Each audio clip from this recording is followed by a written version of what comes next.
Hello everyone, welcome back to the channel. तो हमारा 2 night का स्टे खत्म हो गया है, तो बस हम चेकआउट करने वाले हैं। ब्रेकफास्ट हम नीचे जाके करके आ गए हैं और एक वीडियो जो मेरा कल का था वो मैंने एडिट कर लिया है और बाकी का काम अब मैं शाम को करूंगी जब हम जाएंगे।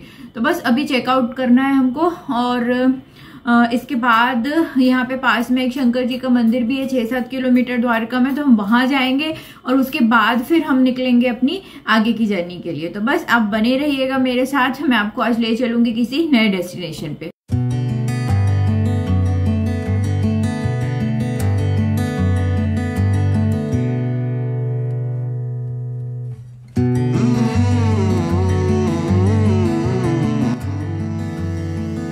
चेकआउट के लिए सारा सामान हो गया है पैक और उसके बाद चलते हैं हम नीचे। ये होटल का रिसेप्शन है और साइड में जो आप देख रहे हैं ना वो वहाँ पे रेस्टोरेंट था। तो यहाँ का खाना मैं मिस करूंगी क्योंकि यहाँ पे ब्रेकफास्ट और खाना जो था वो बिल्कुल मेरे हिसाब से था, मतलब एकदम कम मिर्ची में और टेस्ट बहुत अच्छा और मुझे बहुत पसंद आया। तो चलिए बस अब हम निकलते हैं अगले अपने डेस्टिनेशन के लिए।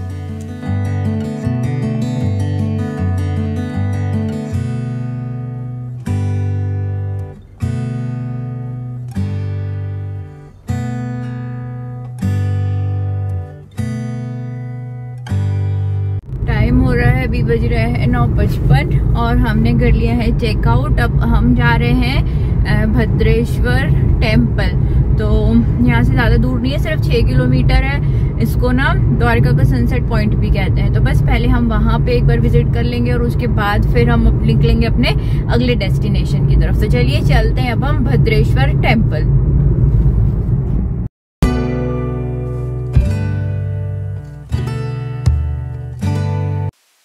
तो 6 किलोमीटर आने में ना हमको लगभग 15 से 20 मिनट लग गए क्योंकि सिटी में ट्रैफिक बहुत ज़्यादा था और उसके बाद यहाँ पे तो बहुत ही खाली था क्योंकि शाम के समय यहाँ पे ज़्यादा भीड़ रहती है।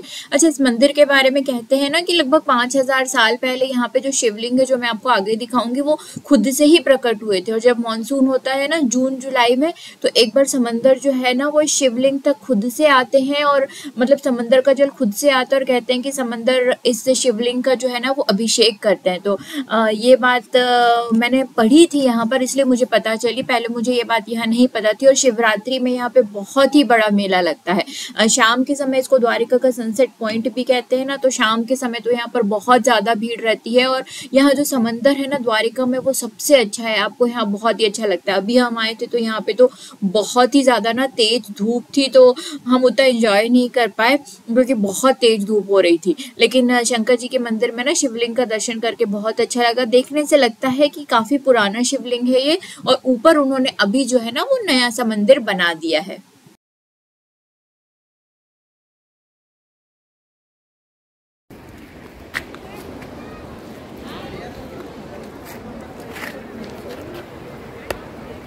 द्वारिका में अगर आपको सबसे अच्छा समंदर देखना है तो आप आइए यहाँ सनसेट में, यहाँ पे बहुत अच्छा लगता है। लेकिन हम आए हैं अभी सुबह के 10 बजे क्योंकि हमें अपनी आगे की जर्नी कंप्लीट करनी है। तो टाइम निकाल के आप द्वारिका में सनसेट पॉइंट देखना चाहते हैं तो आप इस जगह शाम को ज़रूर आइए। चलिए चलते हैं आगे।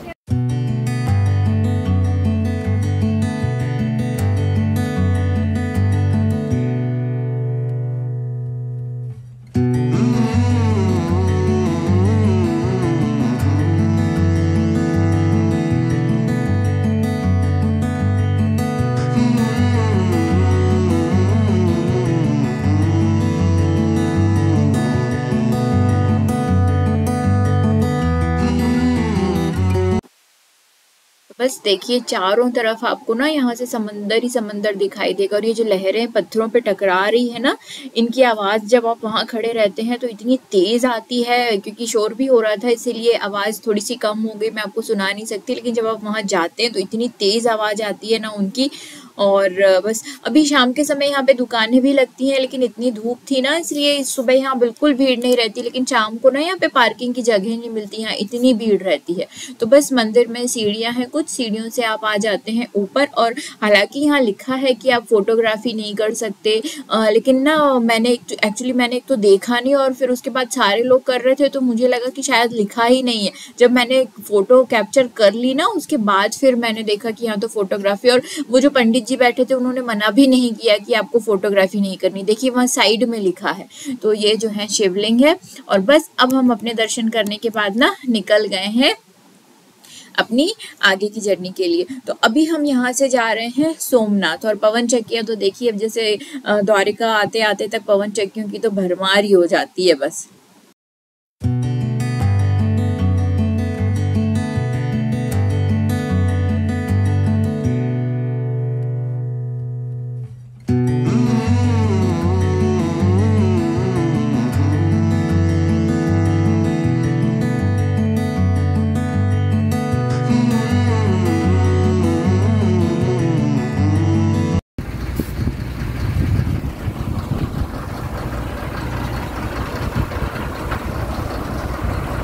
गाड़ी हो गई है पंचर, तो अभी गाड़ी पंचर बनेगी, तब तक हम रुके हैं यहाँ और उसके बाद अब हम आगे जाएंगे।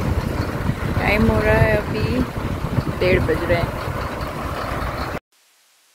तो यहाँ हम रुके ज़रूर थे कि गाड़ी पंचर हो गई है तो पंचर बनवाना है, तो यहाँ पर हमारा कुछ काम नहीं हुआ और हम तुरंत ही यहाँ से 5-10 मिनट रुके ना निकल गए। बाद में हम एक जगह और रुके जब हमें पता चला कि अरे गाड़ी पंचर ही नहीं थी। हम ज़बरदस्ती उसको धीरे चला रहे थे और 1-1.5 घंटा ना हमारा वैसे ही ख़राब हो गया। एक तो हम मतलब इतनी तेज़ धूप थी ना कि मतलब वो फिर हम लेट होते चले गए।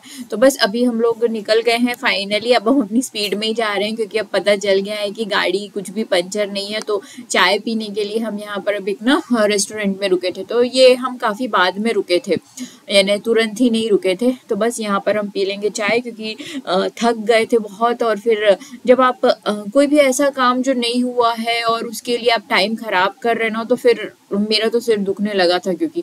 तो बस अभी हम चाय पी लेंगे और चाय पी के अब हम निकलेंगे आगे। अच्छा एक और चीज़ जो थी रास्ते में ना, ये जो रेस्टोरेंट था ना ये काफ़ी अच्छा था। मतलब अच्छा लगा कि हवा चल रही थी और एकदम ना नेचुरल चीज़ें और इस गार्डन में बैठ के आप चाय पी सकते हैं आराम से। तो बस हो गया। और अभी ना हम यहाँ पे रुके हैं। जब आप जाते हैं ना सोमनाथ तो हमें नहीं पता था कि यहाँ पर ना माधवपुर का बीच आता है। तो रास्ते में हम जा ही रहे थे तो ये पता था कि समंदर आएगा लेकिन वहाँ पे बीच होगा ये हमें नहीं पता था। तो बस गाड़ी अभी हमने पार्क कर दी है और हम अभी पैदल चल के ना लगभग 1/2 किलोमीटर जाएंगे क्योंकि बीच जो है ना वो रोड क्रॉस करके है। तो देखिए रोड क्रॉस कर लिया और अब हम जा रहे हैं बीच की तरफ। और इतना सुंदर बीच है ना, ये बहुत अच्छा है। हालांकि यहाँ पे समंदर की लहरें तेज भी आती हैं और डर भी लगता है। और लेकिन इसी समय ना यहाँ पे आने जाने वालों की ज्यादा भीड़ रहती है। यहाँ पे चेतावनी भी लिखी थी कि मानसून में तो यहाँ पे आना बहुत ही ज्यादा रिस्की होता है। हालांकि मैं पर्सनली बहुत ज्यादा डरती हूँ पानी से। तो मैं तो लगभग ना 20 मीटर 30 मीटर दूरी खड़ी रही, मैं गई ही नहीं पानी के पास, मुझे इतना डर लगता है। अभी हम लोग आए हैं एक बीच पे और मैं आपको दिखाती हूँ। जब आप रास्ते में बेरावल जाते हैं ना तो रास्ते में ये बीच आता है, बहुत ही अच्छा है। तो अच्छी बात यह है कि सुबह अगर आप जल्दी निकलते हैं तो आप इस बीच पे बहुत सारा टाइम स्पेंड कर सकते हैं। बहुत अच्छी हवा चल रही है।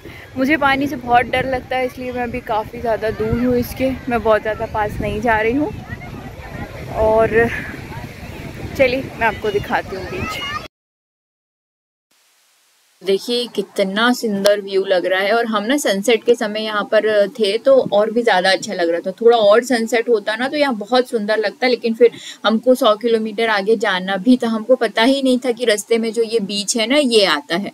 तो देखिए यहाँ पर बहुत भीड़ है। ऊँट यहाँ पर बहुत ज़्यादा हैं, पर ऊँट पे बैठने पे भी ना एक अजीब सी घबराहट होती है, इतना ऊंचा और एक तो चलते समय वो इतना ज़्यादा हिलता है।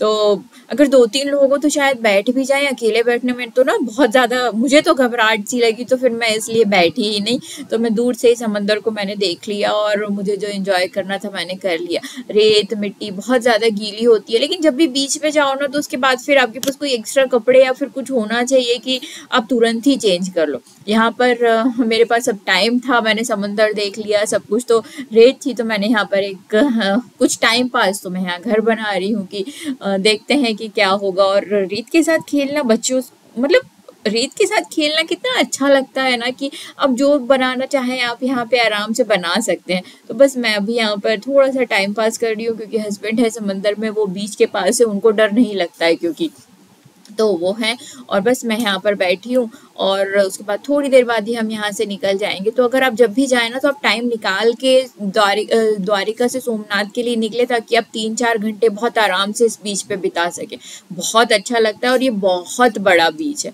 तो बस अब हम पहुँच गए हैं अपनी 100 किलोमीटर की जर्नी के बाद वापस से अपने इस होटल में। हम सोमनाथ पहुँच गए हैं। इस बीच में फिर हम कहीं रुके नहीं, तो सोमनाथ में हम रुके थे द ग्रैंड दक्ष में, और काफ़ी अच्छा होटल है ये, और बहुत ही वेल मेंटेन और बहुत अच्छा है। हाइजीन यहाँ पे बहुत अच्छा है। इनका रेस्टोरेंट भी बहुत अच्छा है, तो वो मैं आपके साथ शेयर करूँगी। तो बस अभी हम काफ़ी लेट हो गए हैं और बहुत ज़्यादा थक गए हैं हम आज। तो चलिए अब अपने होटल में पहुँचने के साथ ही मैं अपने इस व्लॉग को करती हूँ एंड।